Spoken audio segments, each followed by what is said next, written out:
बढ़ते आगे उत्तर प्रदेश की सियासत में जब भी पूर्वांचल फतेह करने की बात आती है तो एक जाति का नाम सबसे ऊपर उभर कर आता है, राजभर। यूपी में राजभर समुदाय पर जारी सियासी घमासान कोई नया नहीं है, बल्कि ये राज्य की सत्ता तक पहुंचने का एक शॉर्टकट बन चुका है। गैर यादव ओबीसी राजनीति के इस दौर में भाजपा से लेकर समाजवादी पार्टी तक हर कोई राजभर वोट बैंक को अपने पाले में करने के लिए पूरी ताकत झोंक रहा है। आइए समझते हैं कि आखिर यूपी की राजनीति में राजभर समुदाय इतना अहम क्यों है।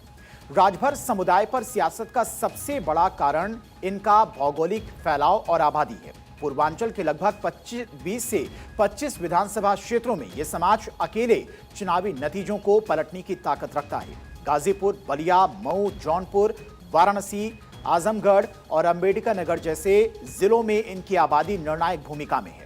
यूपी की राजनीति में राजभर क्यों इतने अहम हैं?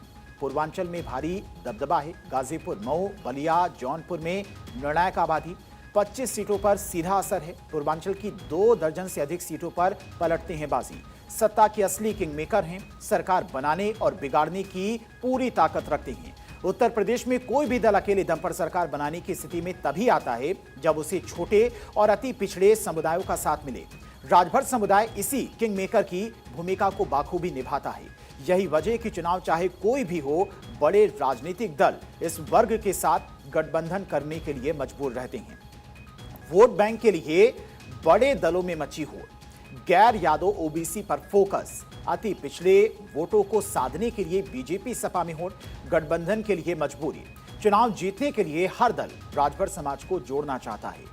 आक्रामक राजनीति का दौर, ओपी राजभर की बयानबाजी ने बढ़ाया समाज का सियासी कद। सुहेल देव भारतीय समाज पार्टी के अध्यक्ष ओम प्रकाश राजभर ने इस पूरी राजनीति को एक नया आयाम दिया है।